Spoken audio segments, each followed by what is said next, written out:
یہ اعلان کیا کہ جس نے بھی یہ کہا کہ حضور علیہ الصلوۃ والسلام اس دنیا سے پردہ کر کے گئے ہیں تو میں اس کی گردن اڑا دوں گا. یعنی آپ کی یہ کیفیت تھی سیدنا صدیق اکبر کی. تو اس وقت میں آپ نے سیدنا صدیق اکبر رضی اللہ تعالیٰ عنہ نے جو امت کو سنبھالا ہے یہ اسلام پر بہت بڑا احسان ہے. یعنی یوں سمجھیے کہ حضور علیہ الصلوۃ والسلام نے اپنی جو مبارک عمر شریف میں جو اسلام کو فتوحات دی، جو اسلام کو طاقت دی، اب جیسے ہی آپ کا وصال ہوا تو کچھ لوگ مرتد ہو گئے، اسلام سے پھر گئے. کہا کہ جب حضور علیہ السلام وصال ہو گئے، آپ تھے تو ہم نے اسلام قبول کیا، اب آپ چلے گئے تو اب ہم کس اسلام کی بات کریں، اب کس اسلام کا نام لیں. تو کچھ لوگ جو ہے وہ اسلام سے پھر گئے، مرتد ہو گئے. اور کچھ لوگ جو ہے ایسے بھی تھے کہ جنہوں نے زکوٰۃ کا انکار کر دیا کہ زکوٰۃ ابھی دینی نہیں، حضور کا وصال ہو گیا، ابھی زکوٰۃ دینی. اور کچھ لوگوں کے ایسے بھی جذبات تھے کہ اب ہم اپنے آپ کو ختم کر دیتے ہیں، جب حضور کا وصال ہو گیا تو بات ختم، اب ہمیں یہاں پر کیسے رہنا. یعنی حضور علیہ السلام کی جو جدائی ہے وہ جدائی کس قدر صحابہ کرام کے دلوں پر اتاری تھی کہ جب حضور علیہ السلام کا جو سواری تھی یاقوت اس کا نام تھا، وہ ایک گدھا تھا اور اس کا نام یاقوت تھا. تو جب اس کو یہ پتا چلا، حالانکہ وہ بے زبان، وہ جانور ہے، لیکن اس کو پتا چلا کہ حضور کا وصال ہو گیا تو اس غم میں اس یاقوت نے ایک کنویں میں چھلانگ لگا کر اپنے آپ کو مار دیا. جب اب حضور ہی نہ رہے تو کیا کریں، تو اس گدھے نے، اس کا نام یاقوت تھا، اس نے ایک کنویں میں چھلانگ لگا کر اپنے آپ کو ختم کر دیا. یعنی وہ کیفیت تھی. اب ذرا سمجھیں کہ اس کیفیت میں حضرت سیدنا ابو بکر صدیق رضی اللہ تعالیٰ عنہ نے امت کو کسی سنبھالا ہوگا، کسی امت کو سنبھالا ہوگا، قربان جائیے. تو یہ سب سے بڑا احسان حضرت سیدنا ابو بکر صدیق رضی اللہ تعالیٰ عنہ. حضرت سیدنا ابو بکر صدیق رضی اللہ تعالیٰ عنہ کے بارے میں آتا ہے کہ آپ رضی اللہ تعالیٰ عنہ نے حضور علیہ السلام کی رفاقت پائی. آپ رفیق سفر رہے، ساری زندگی حضور علیہ السلام کے ساتھ ساتھ رہے، اور یہ ایک بہت بڑا اعزاز ہے. اور اس اعزاز میں اللہ تعالیٰ نے حضرت سیدنا صدیق اکبر رضی اللہ تعالیٰ کو یہ بھی اعزاز عطا فرمایا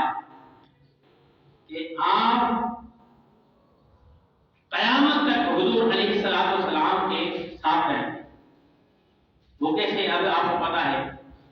کہ آج حضور صلی اللہ علیہ وسلم کے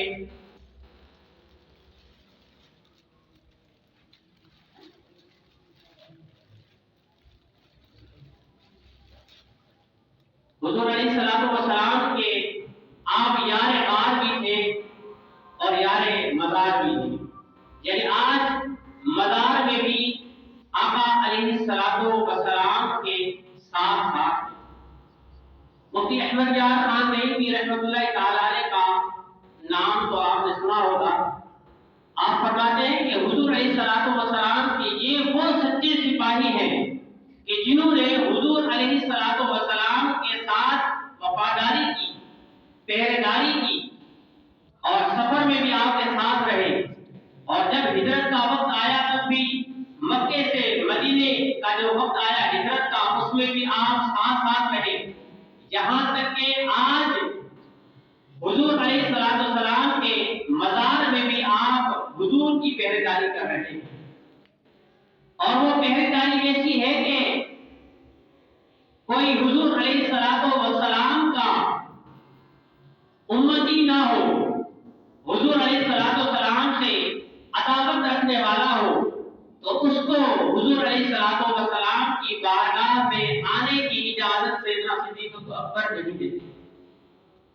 یہ میں نے اپنی آنکھوں سے حال دیکھا ہے۔ خواب میں حضرت احمد یار خان نعیمی فرماتے ہیں کہ یہ میں نے اپنی آنکھوں سے خواب دیکھا ہے کہ حضرت سیدنا صدیق اکبر نے جو پہرے داری حضور علیہ السلام کی کی ہے وہ میں نے اپنی آنکھوں سے دیکھا۔ تو سیدنا صدیق اکبر رضی اللہ تعالیٰ کی وہ ذات ہے جس نے امت کو سنبھالا،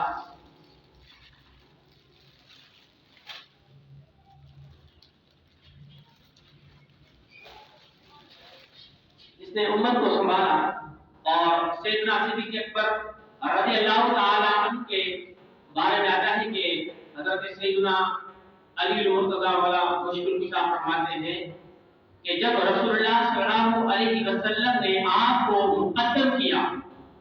اب یہاں اشارہ سیدنا علی المرتضیٰ والا مشکل کشا دے رہے ہیں کہ جب حضور علیہ السلام نے آپ کو مقدم کیا، یعنی کہ جب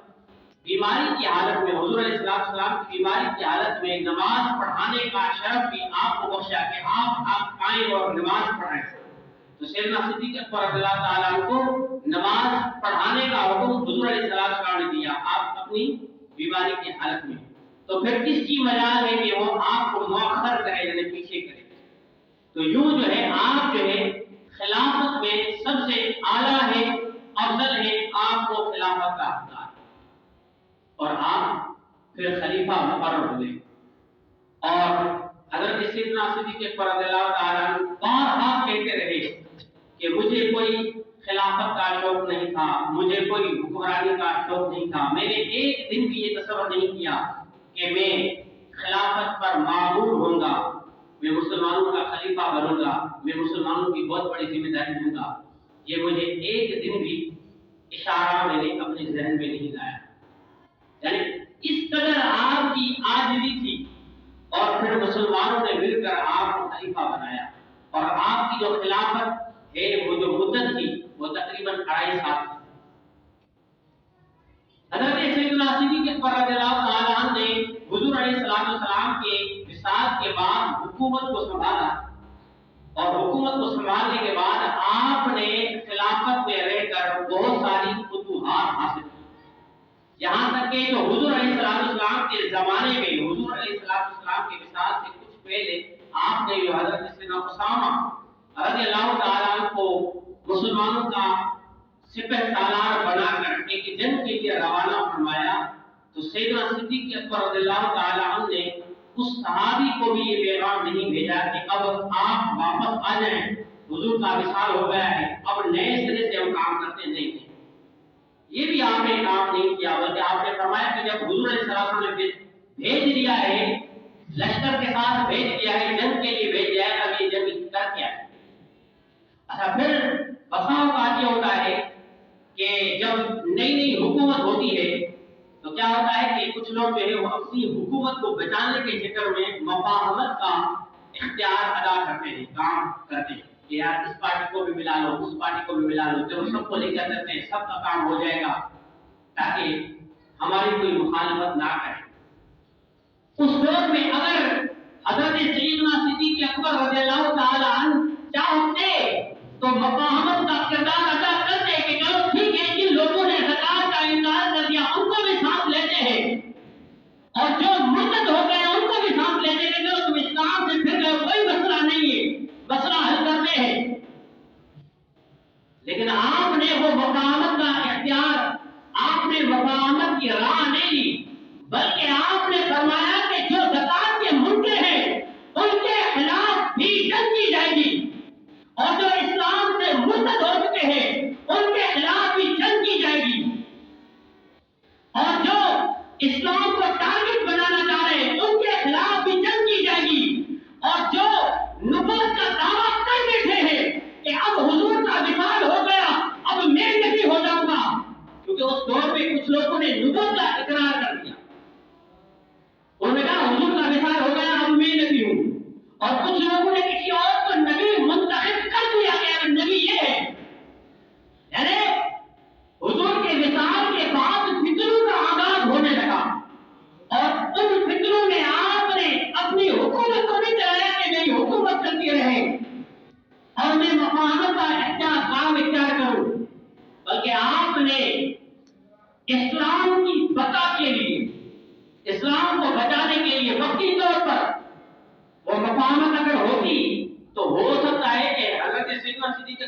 اللہ تعالیٰ کو بے شمار دولت مل جاتی، حکومت مل جاتی، لیکن آپ نے فرمایا کہ نہیں، اسلام سے غداری نہیں کرنی۔ آپ نے فرمایا کہ جن لوگوں نے زکوٰۃ کا انکار کیا ان کے خلاف بھی جنگ کی جائے گی، جنگ کے ذریعے ان کو حساب دینا پڑے گا، اور جنہوں نے اسلام کے ساتھ غداری کر کے نبوت کا دروازہ کھولا ہے وہ دروازہ بھی بند کرنا پڑے گا، اور اسی طرح جو لوگ مرتد ہو گئے ہیں، اسلام سے پھر گئے ہیں، ان کے خلاف بھی جنگ کی جائے گی۔ اور پھر آپ نے وہ جنگیں کی، یہاں تک کہ 2.5 سال کی عمر میں آپ نے ایسے کام کیے کہ جب آپ کا وصال ہو گیا اور وصال کے بعد سیدنا عمر فاروق اعظم رضی اللہ تعالیٰ عنہ کو جو خلافت پر آپ کو معمور کیا گیا، خلافت کے بعد سیدنا عمر فاروق اعظم نے جو فتوحات کی ہیں، ان فتوحات کو حاصل کرنے کے لیے جو خدمات تھیں وہ سیدنا صدیق اکبر کرتے تھے۔ سیدنا صدیق اکبر وہ کام کرنے گئے تھے کہ جب فاروق اعظم رضی اللہ تعالیٰ عنہ کا دور آیا تو آپ نے ان کاموں کو بے احسن طریقے سے سرانجام دیا۔ اور سیدنا صدیق اکبر رضی اللہ عنہ کی حاضری کا کتنا بڑا عالم ہے کہ جب آپ کو خلافت پر معمور کیا گیا، خلافت ملی، تو آپ خلافت سے پہلے اپنے پڑوس کے قبیلے کے جو جانور تھے، جو بکریاں تھی، جو چوپایا تھا، جو مویشی تھی، ان کا آپ دودھ دو کر ان کو دیتے تھے۔ تو جیسے ہی آپ خلیفہ مقرر ہوئے تو وہاں اس قبیلے کی بچیوں نے یہ آواز لگائی، اب تو سیدنا صدیق اکبر کی بہت بڑی ذمہ داریاں ہو گئی ہیں، اب تو آپ ہمارا دودھ دو نہیں آتے، نہیں آ سکتے۔ جب یہ بات سیدنا صدیق اکبر کو پہنچی تو آپ نے فرمایا نہیں، میرے جو کام تھے خیر والے وہ میں کرتا رہوں گا۔ خلافت میں رہ کر آپ اس قبیلے کے جو جانور تھے، جو مویشی تھی، ان کا دودھ نکال کر اس قبیلے کو دیتے۔ یہ آپ کے اندر عاجزی ہے ان کے ساری۔ ہمارا کیا عالم ہے اس دور میں، اگر کوئی حاکم بن جائے تو اس کو پر لگ جاتے ہیں۔ وہ پہلے تو سلام کرتا تھا، اب تو وہ سلام نہیں کرتا، اگر سلام کرتا ہے تو ایک ہاتھ ملا کر چلا جاتا ہے۔ تو ہمارے ہاں کچھ عجیب ہی